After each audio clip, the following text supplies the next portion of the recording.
Friends, कैसे हैं आप लोग? आई होप आप लोग अच्छे होंगे। तो मैं आप सभी के लिए सोशल साइंस से कुछ महत्वपूर्ण प्रश्न लेके आया हूं जो आपके एग्जाम के लिए काफ़ी महत्वपूर्ण होने वाले हैं। तो चलिए स्टार्ट करते हैं बिना देर किए।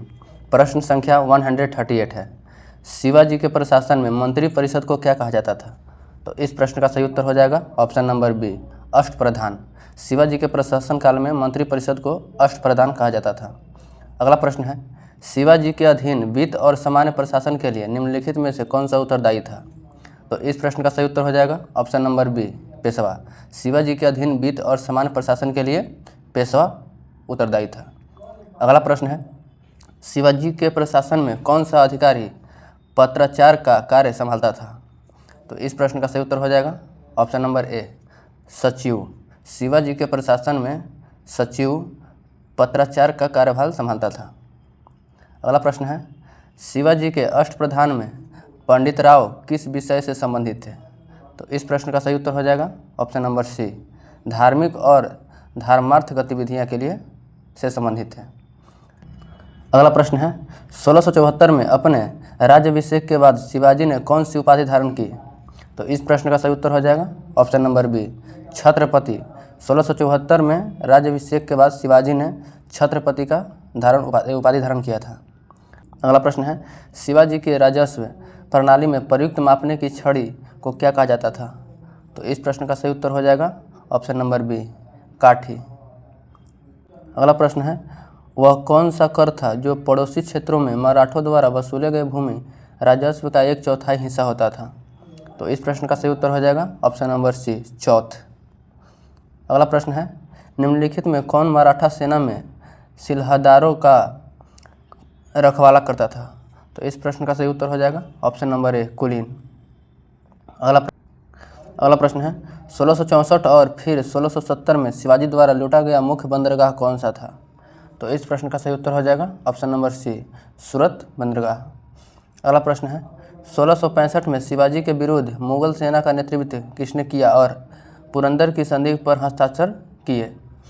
तो इस प्रश्न का सही उत्तर हो जाएगा ऑप्शन नंबर बी, जय सिंह। अगला प्रश्न है, पाठ्य पुस्तक के अनुसार मराठा राज्य का संस्थापक कौन था? तो इस प्रश्न का सही उत्तर हो जाएगा option number B, Shahaji Bhosale. Maratha राज्य का संस्थापक थे शाहजी भोसले। अगला प्रश्न है, शिवाजी की नौसेना का मुख्य उद्देश्य क्या था? तो इस प्रश्न का सही उत्तर हो जाएगा ऑप्शन नंबर सी, कोंकण तट की रक्षा करना। अगला प्रश्न है, शासनकाल के अंत तक शिवाजी के पास कितने किले थे? तो इस प्रश्न का सही उत्तर हो जाएगा ऑप्शन नंबर सी, 240 किले थे। शासनकाल के अंत तक शिवाजी के पास 240 किले थे। अगला प्रश्न है, निम्नलिखित में से किसने अस्थायी रूप से शिवाजी से पूना पर कब्जा कर लिया? तो इस प्रश्न का सही उत्तर हो जाएगा option number A, Shaista Khan. अगला प्रश्न है, मराठा कराधान में चौथ का सही अर्थ क्या है? तो इस प्रश्न का सही उत्तर हो जाएगा ऑप्शन नंबर सी, राजस्व का 25%। अगला प्रश्न है, शिवाजी के प्रशासन में वाकेन विष की क्या भूमिका थी? तो इस प्रश्न का सही उत्तर हो जाएगा ऑप्शन नंबर डी, खुफिया और डाक। अगला प्रश्न है, शिवाजी के दरबार में न्यायिक मामलों का प्रबंधन किस पद के द्वारा किया जाता था? तो इस प्रश्न का सही उत्तर है ऑप्शन नंबर सी, न्यायाधीश के द्वारा।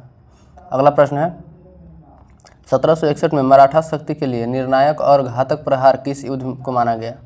तो इस प्रश्न का सही उत्तर हो जाएगा ऑप्शन नंबर बी, पानीपत का तीसरा युद्ध।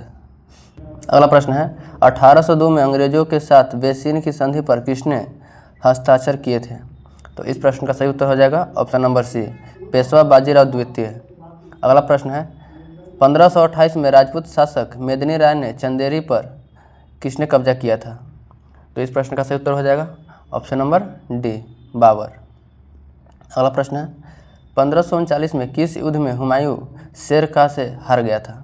तो इस प्रश्न का सही उत्तर हो जाएगा ऑप्शन नंबर बी, चौसा का युद्ध में हुमायूं शेर शाह से हार गया था, जो कि 1539 में हुआ था। अगला प्रश्न है, 1540 ईस्वी में शेर खान और हुमायूं के बीच लड़ा गया कन्नौज का युद्ध अन्य किस नाम से प्रसिद्ध है?